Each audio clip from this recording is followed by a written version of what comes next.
Hello, listening people. Hello. Hello, Bartek. How are you doing? Good. Thank you for elongating the E's, Ryan. There's no E in my name. So, I am doing very well. I'm back here with you. We took an unexpected little break. We were busy living lives and also tracking down a copy of the movie. But we're here to talk about something on our podcast, movies to be specific, specifically one movie each time we do a discussion. And we have a cycle of recommendation here on our series Pictures Powwow, where the recommendation cycle goes, you recommend something, then me the next week, and then the week after that, the listening people. That's right, you people listening right now, you can recommend us movies. We put it on the list, and then eventually we get around to covering them. And it is that time, the listening people's recommendation. Last time we were here, we had a guest, and they said to us, hey, I want you guys to do this movie. I'm sure you haven't seen it. I had a look, and guess what? They were right. I couldn't believe it. This hasn't been on our podcast before. What movie are we talking about, Bartek? Yes, this evasive Hungarian film is the 1981 animated film Son of the White Mare. That is it, and it is an Hungarian movie. I've never watched a Hungarian movie before. This is probably my biggest exposure to the Hungarian language. And for a moment, I didn't even expect dialogue, so there was a lot happening. So we are here to talk about it, and if you people out there have not seen the film before, we always recommend to give it a watch for yourself and get your own experiences, get your own thoughts on it. And a movie like this in particular is one that is very valuable. This is about the animation. This is about what it looks like, how it feels, because the story structure to it is very simple. These are based on Hungarian folklore and fairy tales and things of that nature, and they are put together in a 3-act structure, movie structure. But in all honesty, it's an excuse to show off the absolutely wonderful visuals and creative animation that is present here. Now, Bartek, if you had to pitch it a little bit more deeply than that, what would you say this is? The Son of the White Mare. How would you describe this to someone? So you were kind of poking into it a little bit, but basically this film, it does have a story, but the story itself isn't so much of the focus. It's very much based in, Hungarian folklore. I think when I was reading up, it was saying from the steppes, or there were like 3 main tribes. I remember one of them was the Huns. So these are stories that in Hungary, which the trivia mentioned that the film was made specifically for the local audience there. These are stories that everyone already knows. So, it'd be like if we, I don't know, had like a story about Jesus. It's like, oh yeah, we know all the points of the Jesus story. Jack and Jill, or Little Red Riding Hood, so stuff like that. It's a film that was made with the expectation that, like, the audience that we're making this for already knows all the beats, and as a result, it is very simplistic in that storytelling. The characters don't develop as much, so it's really more about the, like you were saying, visual storytelling, the sort of folklore logic. The morality that is being dispensed, because a lot of those stories are moral plays. Like, here's a little lesson that we're wanting to bestow upon you. Here's an idea that you learn at a young age. The basic gist of the story is a young man who was raised by a white horse, grows up, becomes very strong, meets 2 friends who are equally, maybe slightly less strong than him, and they go on a quest to defeat 3 multi-headed dragons that are in the underworld and have taken over these castles, and to save the princesses of the castles. And then eventually restore the kingdom. Yeah, and they don't face, they face, conflicts and hardships there, but they get through it, very simply because they are that strong, they are the heroes. And it ends, happily for them, but it's all about, like, the journey getting there. the sort of visuals that we see, the sort of humor that it has at certain points. Um, yeah, it's very much one of those things where words will never be a substitute for actually watching it.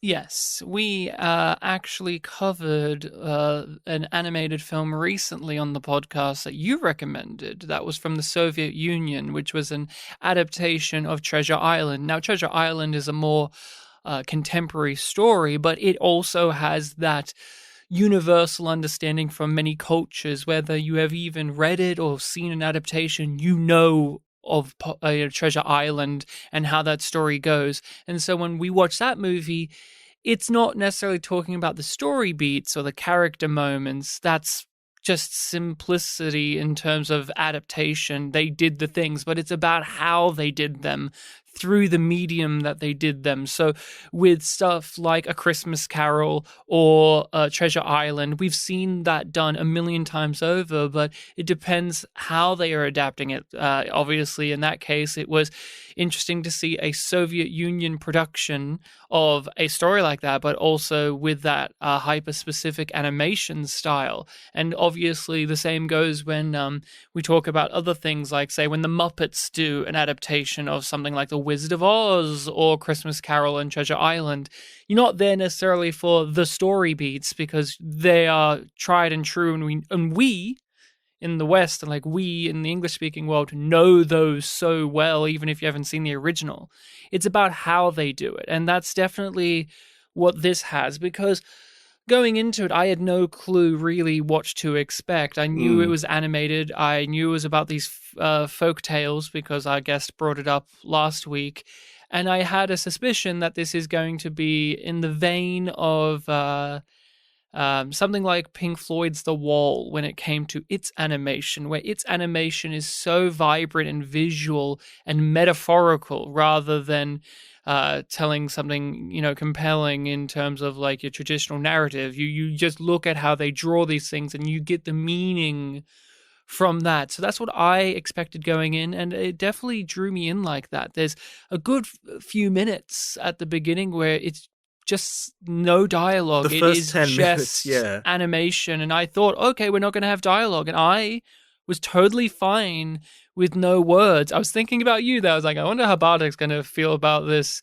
But and then they eventually did get to dialogue and having actors, and it was all, I enjoyed all of those performances. I thought they were very fun, especially the gnome character. His voice was very good.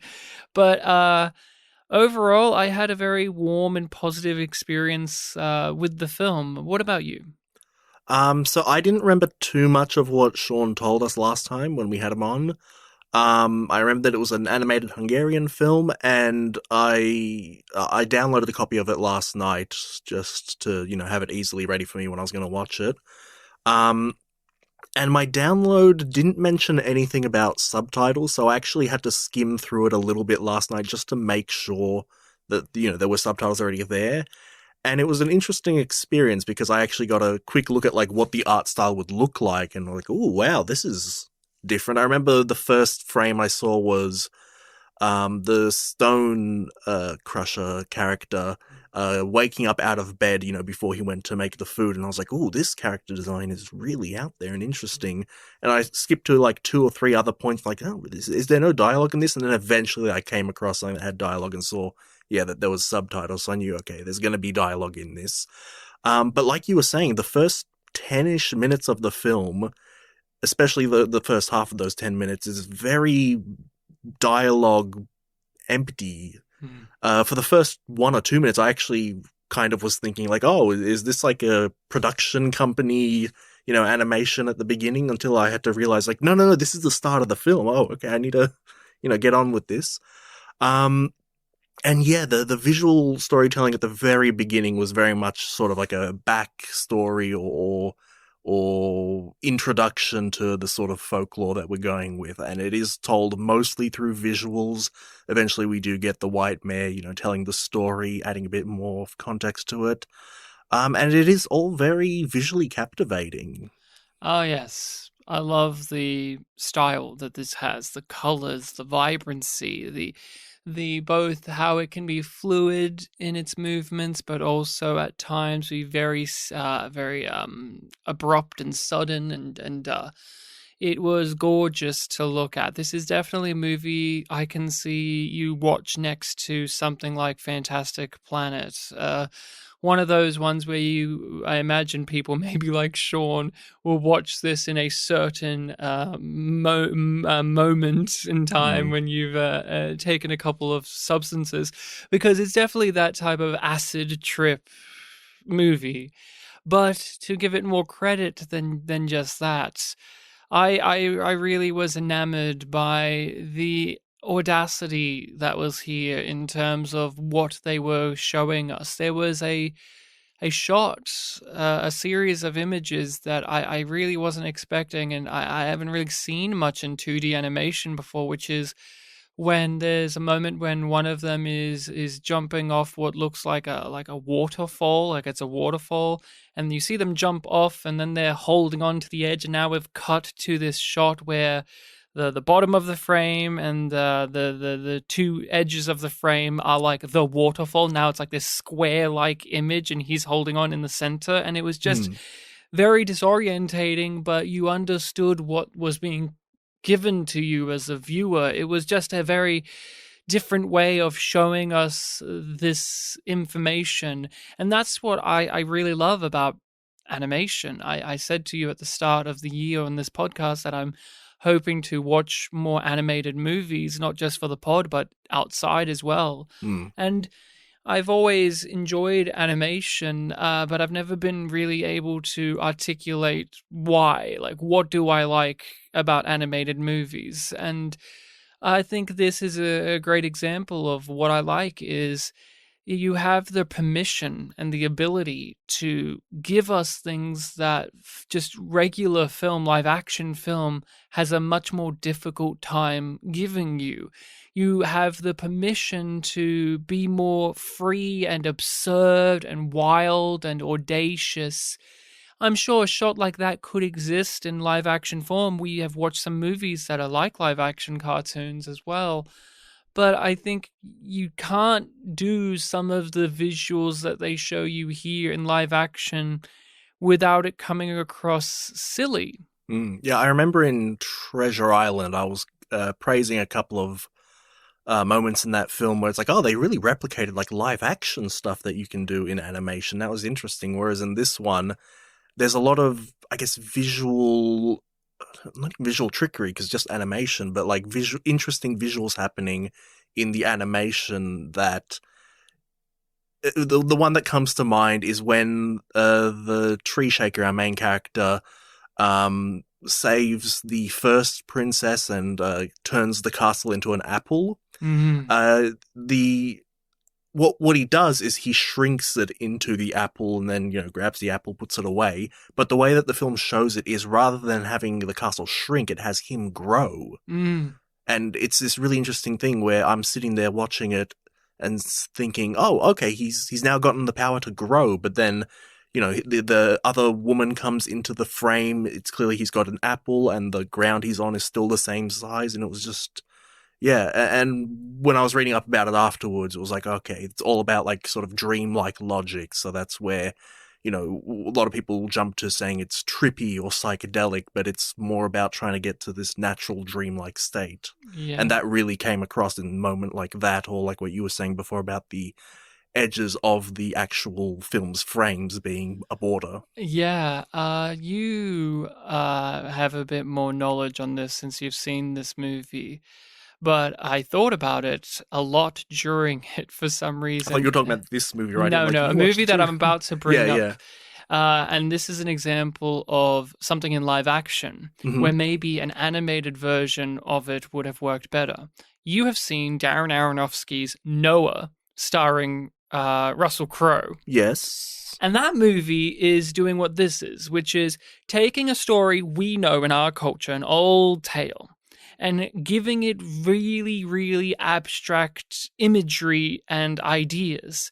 But it's done with like the big blockbuster live action CG rock monsters and stuff like that. And I was thinking about that during this movie, about how if something like that was animated like this or just in animated form, and it was told as weirdly and as dreamlike as the actual film that you saw in the cinema, I think it would have been given a lot more critical acclaim and praise by most people. Because again, I think with something like this, or from like we see this movie here, this is in the early 80s and in Hungary, but not just where it was and when it was made, but we see even now with something like Japanese animation, as well as what people are doing over in Ireland right now. There's a bunch of Irish animated movies that are taking folk tales and making them into movies, like with Song of the Sea and Wolf Walkers most recently.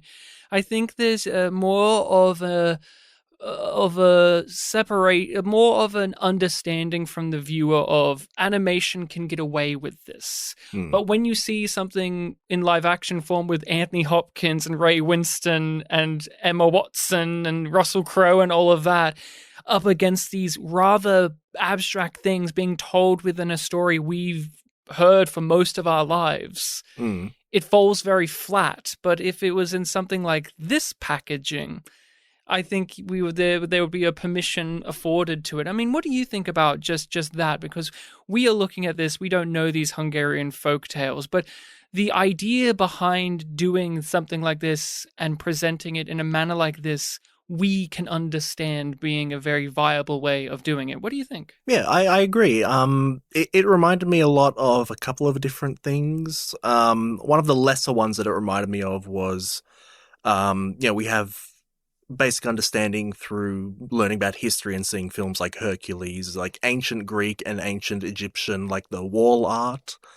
Hieroglyphs and stuff. Hieroglyphs for the Egyptians, and also in the Hercules movie, a lot of the songs would have, the animated sideways Greek art, like singing along, things like that. It reminded me a lot of that, where it's like this abstract representation of the past and mythology, given animated form. And also the general basic storytelling reminded me a lot of two major things that I kept jumping back to. The early parts of Dragon Ball, which is based on Journey to the West, which also is a very commonly known story about, an interesting group going on a journey, meeting all these interesting characters, which, again, I'm not too familiar with Journey of the West itself, so I don't know how much context they're given, but there is a general understanding, like, okay, these characters, these character types, and simply seeing them should give you an idea, like, who the Ox King's going to be, things like that. And the other one was the video game Okami. Oh, I am familiar with the game, but I haven't played it. Yeah, Okami I know the artwork. Yeah, Okami is fantastic. It is basically Japanese folklore, the game, where it takes from, like, I don't want to say all of it, but like so many different things all stuffed into this one game, given a coherent story, referencing all of them. Like, you've got an inn run by sparrows, you've got the story of the eight-headed snake, you've got an archer named Yoichi, and all these sorts of things that if you're familiar with Japanese folklore, you consume a lot of Japanese media that references folklore, you kind of recognize all these little elements. And that's kind of what it felt like watching this film. It felt like, I don't know if this borrows from a lot of different things or it is just based on one or two major stories, but it really gave me that experience of like, people who watch this, will understand everything here. And yeah, when reading up about the trivia, there was one place I read online that described it as literally like kindergarten level understanding. Children really like it, even though the audience for it was intended to be like 14 plus, because it is just that simplistic. And like I said before, the heroes kind of have their archetypes set. They don't develop as much. They kind of go through the events as themselves, and that kind of reminds me of like, stories in the Bible where you don't really get so much of like, he was thinking this at this point and then he had this thought. It was kind of just like, this happened and this happened, then he said this, then they did that, and that kind of like sort of basic storytelling that kind of gets to the gist of what the message is and what the events are. Exactly right. And I can see people coming into this wanting just a trippy psychedelic affair, and that is definitely something you will be rewarded with, because it just gives you it in abundance. But I can also see people talking about how silly and absurd and funny this is and laugh out loud moments. I never had that personally. I was too busy being in awe and admiration of it. There are obviously some absurdist things like the smacking on the butt moments, which I particularly laughed at, but that was played for a bit of a comedy moment there. But for the most part, I was just too impressed by what they were giving us when the dragons rocked up and they looked like big rock monsters. I was like, I guess this is what dragons look like in this world and in Hungarian lore. I don't know, but I'm taking it on face value. And then I was like, where's the heads? And then it gave me the heads in really imaginative ways. And I was just envious of the fact that we don't get as much creativity in feature-length animated movies in the West. That is, again, afforded very much in Japanese movies. And I will give a shout-out to, again, people, you should check out what Ireland has been doing and all of that. I can't remember. There's a specific filmmaker who's doing stuff, but they did, Song of the Sea and Wolf Walkers recently. They do great stuff when it comes to this thing as well, where they have these striking visuals, but then they'll present something to you that you traditionally understand. You go, oh, I know what a wolf looks like. And they will go, yeah, but what happens if we make it look like this? And stuff like that is sorely lacking. So when I was watching this, I was just also longing for days of where you would have an abundance of these type of animated movies where you can watch them, or movies with very striking animation thrown in there. So yeah, I didn't think of Noah at all while watching the film, but certainly now that you point out the thing of like, oh, this type of creature, dragon, gets represented as this very rock-like thing, it does remind me of that thing in Noah where it was like the angels were these rock monsters or something like that. Yeah. Yeah. I like that too about this film. It's like it took this basic idea of a dragon being like, the strongest of the beasts. It's the thing that the heroes need to defeat, and it gave them these very interesting designs where one of them was like a rock monster, one of them was a gigantic tank, and one of them was this futuristic, felt like a boss in some sort of video game that would be like set inside a computer program I was going to say, when he was getting defeated and he was breaking apart, the fact that I was thinking of polygons as a phrase being used for this 2D animated movie was just really tripping me out. I'm like, this is 2D, right? There's just so much. At many moments, it very much comes across like you mentioned, like a version of like something you could see drawn on the walls of a building, or carved on a tree, or something like that. Mural. Yeah, a mural of some sort. And then other moments like beautiful 2D animation. And then there are points where they just manage to make it wrap around and really tactile, and like you could sink your fingers into it and really feel the water and the lightning and that and the cloud effect. Oh my god, I was like, this really feels like there's a lot of cloudy, snowy, like beady, like and it got to the point where there were moments like the final dragon getting defeated where it was like, is this a 3D animated moment? No, it can't be. It can't be. Not for this period of time. At least I don't think so. But you got to applaud the movie for just doing it. Just, it is unabashedly what it is. Like when I read some of the trivia, I didn't read as much trivia, but like it very much comes across as this director in particular had a very strong attitude of like, I make my movies for my audience. I don't give a fuck.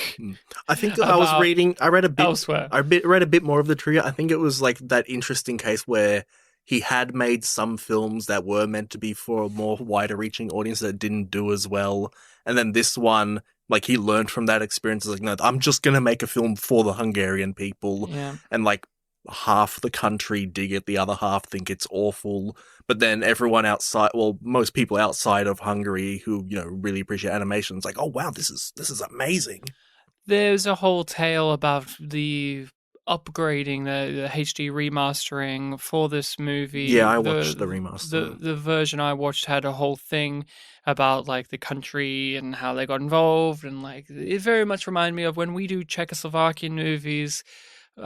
Most of them do have a thing stating at the very beginning, like, this is very important to the country, this is a part of some, film registry or something, archiving, and so we mentioned that in Adela. Yeah, and so money has been put to this so that we can restore it and make sure it's in the best condition possible, and that's happened with this movie. And I do believe the director was involved in this process, but I think he passed away right before things could get released, if I'm not mistaken, if I'm not thinking of somebody else. I think I read that he passed away a week before they put the remaster on Blu-ray. There you go. When it was, being pumped out there. I think he may have seen it on some screenings or whatever. There was a lot of trivia about how, because this was remastered in like 2019, and around the time they were putting it in cinemas, like COVID started happening, so it didn't get seen as much in cinemas. And then sometime later, I think 2021, they put it out on Blu-ray. He passed away a week later. And I think there was also some other trivia point about how before it got put out on Blu-ray, most people in Hungary were just more familiar with the non-remastered versions. Yeah, but to the film itself, I really liked how underneath all of the silliness that's there's the thing that we often get with older folk tales. There's the darkness. They're not willing to. They're not shying away from tragedy and death. And so when the White Mare is dying in the movie, it's really upsetting when they're animated and she's withering away. It's a lot to take in, and they have many moments like that, sprinkled throughout the entire thing, and that's something that will linger with me. Obviously, there'll be absurd imagery like the gnome and his beard and everything that will stick with me. But a lot of those moments that they aren't afraid, like they're going to just stick with you and say no. Even if this is made, like I can see why he says it was made for older children, because there are some frightening and intense moments sprinkled throughout it. It's not always there, but it always comes back up. There's always a moment where you feel comfortable with the movie as this fun romp about these three doofuses trying to go to the underworld and save the ladies, but then something will come along that's just a little bit nightmarish. Not too much, but enough. The point made about how the White Mare dying is a sad point in the film, I agree with that. I find it interesting that because, we mentioned the story is very simplistic, our main character very quickly shifts gears into, okay, time for adventure, and he goes from, being sad and mourning her death to, leaving and going on an adventure within like 30 seconds. I found it interesting that it didn't really feel like it undermined the moment. No. There's a level of segmentation throughout the movie, like that was a segment, now it's over, now we go to this new one. And hence, when it does at the end say, like, this was a collection of stories, it very much reads as that. But it just does have a certain motif and theme underpinning it. And so it keeps it sturdy. Now, for you, what were some of your favorite moments, whether it was in terms of story beats or animation or character things? What were some of your standouts? There are a couple, but one that really sticks out to me was I can't remember their name, but it was when our main character was still a child. It was the grandfathery wind spirit that told him, for 7 years, and it ended up being 14, have your mother nurse you and to make you stronger. Because that was one moment where, we'd had the beginning where we had the backstory told to us, the sort of folklore being told. And now we are in this moment of the film where, okay, we're in the present. We're seeing actual events unfold. And the only thing we have so far is our White Mare character and our main character who is still a child. So there is this sort of expectation or understanding that, like, okay, even though the animation gives us a very dreamlike quality, we're kind of being grounded in reality. And then he goes and meets this not yet established windy spirit kind of character who has a very breathy vocal delivery that I'm still thinking about it right now. It really just captured my attention. And it tells you, like, sort of what you're going to be in for when you're in the present actual reality of the film. And the sort of, the things he says would be things that, like, if this was a modern film, you'd question it or something like that. But the main character, like, took it at face value. even when he went back 7 years ago and he was told to wait 7 more years, it was just like, okay, I'm going to do that. And yeah, my grandfather told me to do that. So. yeah, grandfather. And it's just like, oh, this is a relative. But then later on, it was like, no, this was like a wind spirit. And yeah, it just kind of, more so than the actual backstory being given, kind of set the tone for the film for me. I liked the backstory moment where she tells him what went on in the past and about the queen and the king, and all of that was told really well and had a slightly different character design and animation style, just a little bit than the rest of the movie. And yeah, you're right. I looked at it more as how they were trapped in this Garden of Eden like location, the mayor and the child, and the kid is trying to break free of it, rip the tree out of the ground, and once that starts to happen, like once the prison that they're put in, or this little oasis, once they start to touch at the edges of that, the real world or the world around them starts to bleed through, try to motivate them to come out and get, Okay, I can see that. into the adventure, the call to adventure. And I really like that. And a sequence that I really enjoyed was when the what was his name, the one who is the iron guy, the Iron Temperer, I think. Yeah, the Iron Temperer.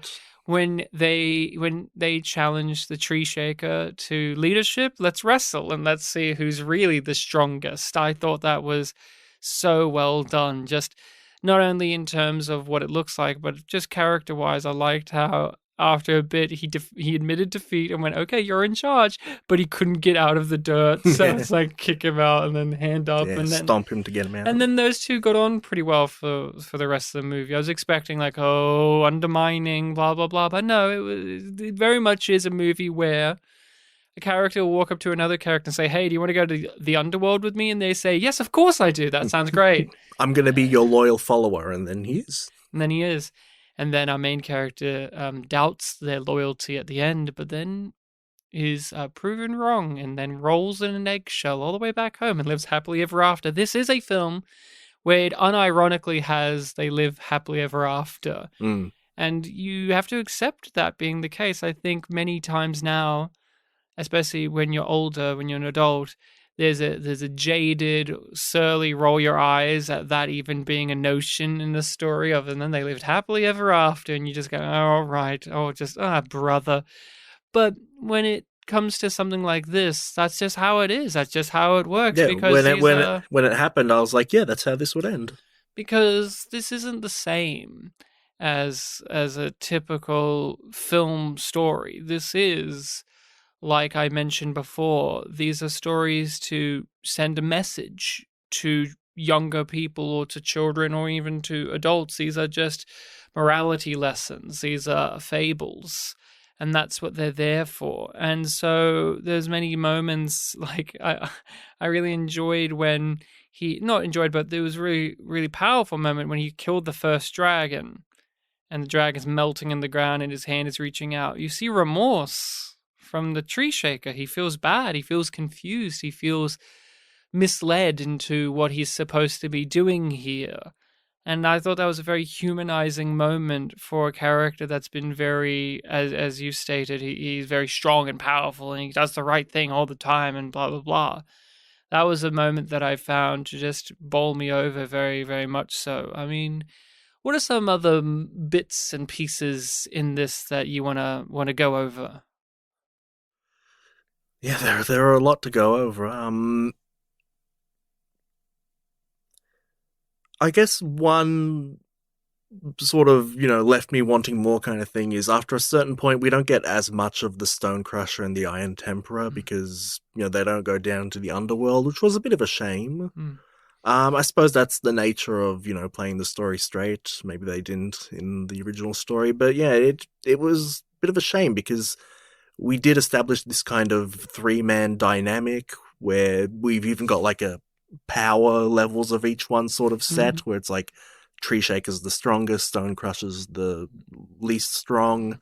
And yeah, especially with the Stone Crusher, I felt like he didn't really get like the moment because he was the one at the bottom. He was the one that stood out as being sort of, the tired, easygoing one, and the animation and his appearance was really striking and kind of fit into that character. Like he was depicted as kind of wearing pants, and they were like kind of baggy and comfortable. Like you always got the sense that he was tired. Whereas the other characters would stand up straight and really show off their physique. He was a bit more crouched and loose, and it was really fun to look at.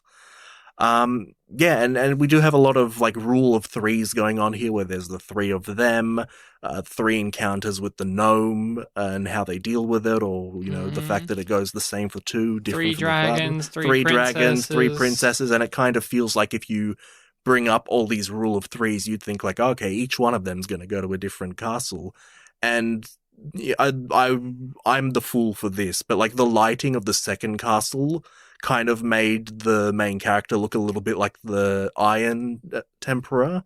So I actually did think while watching it, like, oh yes, the Iron Temperor is the one fighting against the tank. And then when the Tree Shaker was fighting against the third one, I'm like, oh no, that was him. Yep. So yeah, I felt like a bit of a fool there, but yeah, it did leave me wanting a little bit more of them, which in a way is a good thing.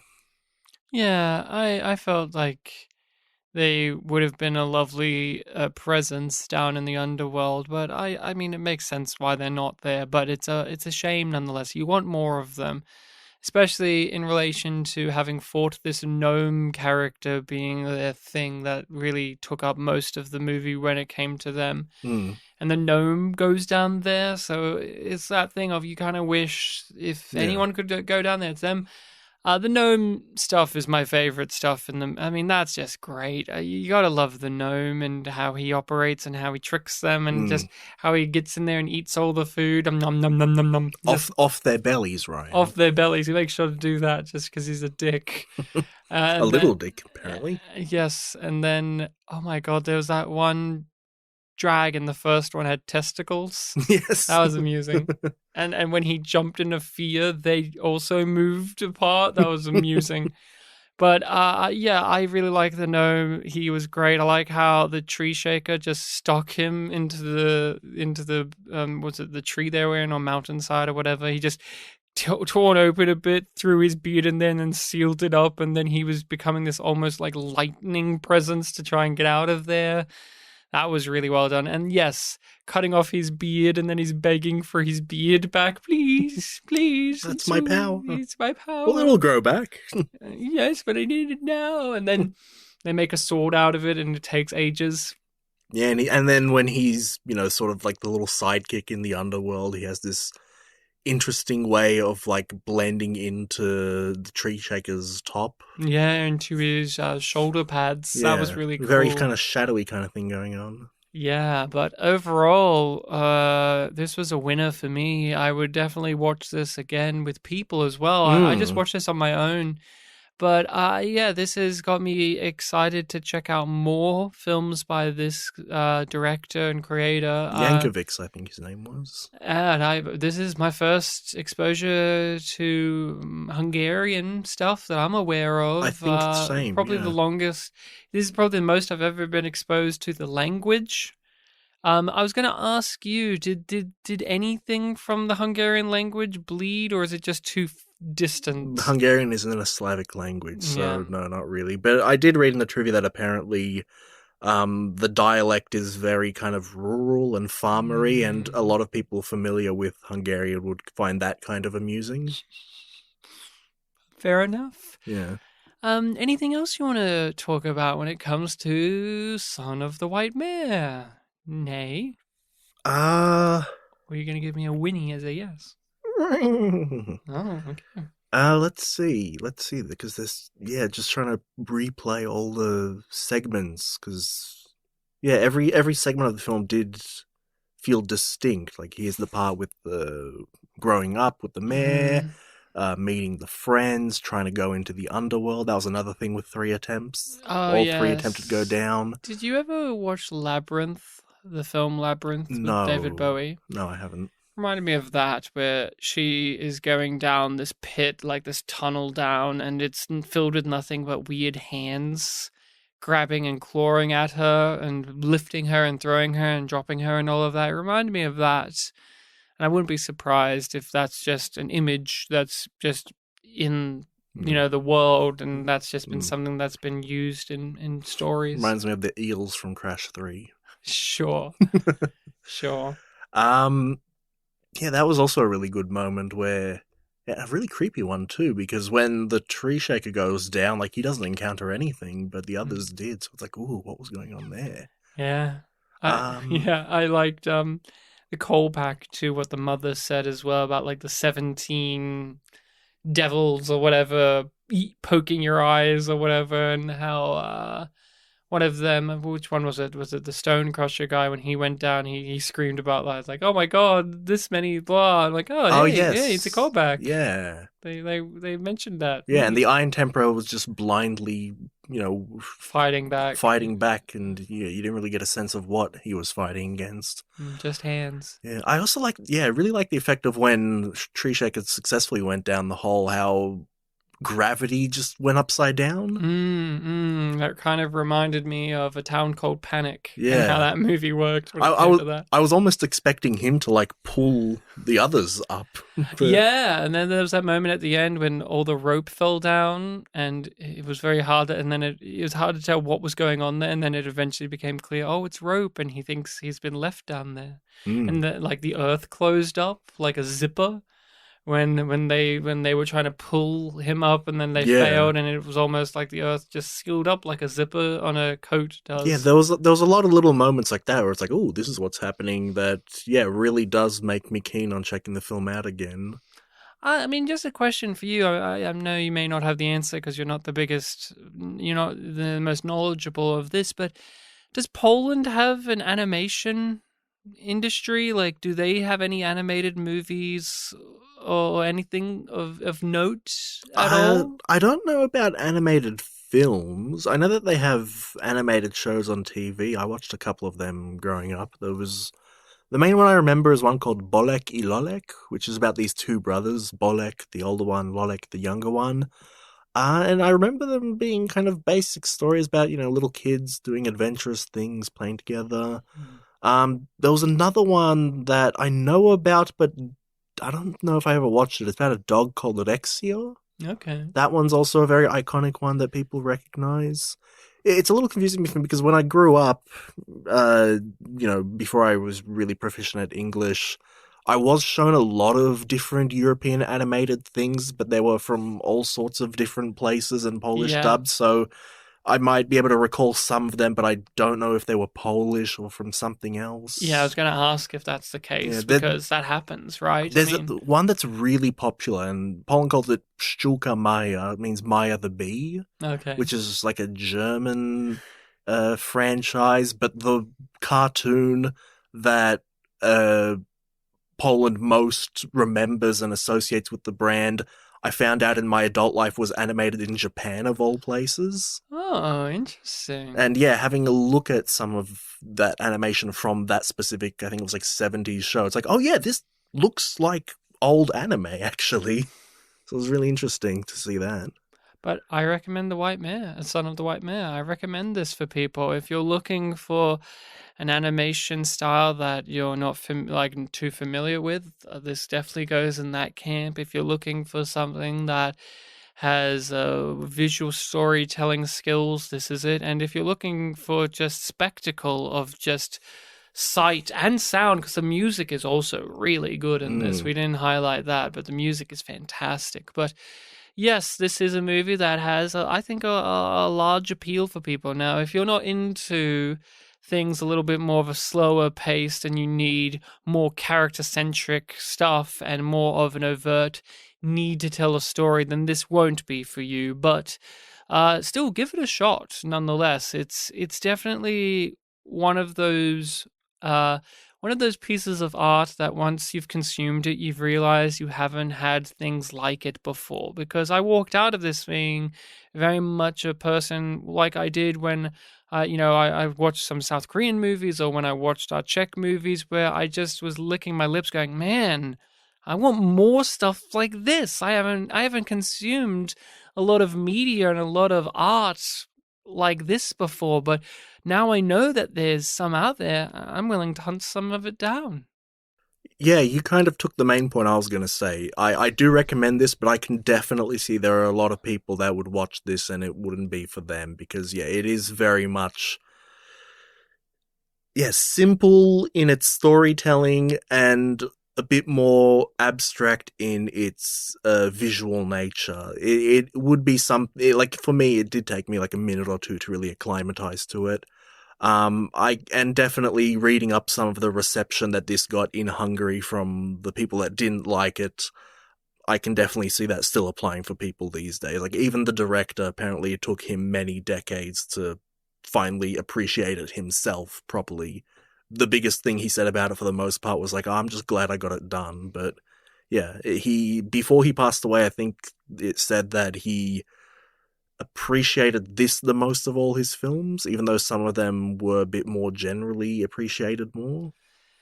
To wrap out, we should mention that this has a very good walking animation. Mm-hmm. We did that Treasure Island movie from the Soviet Union because a meme was formed about the very expressive and unique walking animations of three characters side by side. And I thought this had one like that when it's just of the tree shaker, but the way he would walk, they even wrap out the movie with the credits with him kind of walking and all of that. And I just really liked it. That was just one of those details where I didn't find this in the notes, but I know that Disney did this and a few other animators do this too. But they film people or they watch people, like they hire actors or whatever. There you go. Like with that Treasure Island movie, they did that where they hired actors and used them as points of comparison to draw from.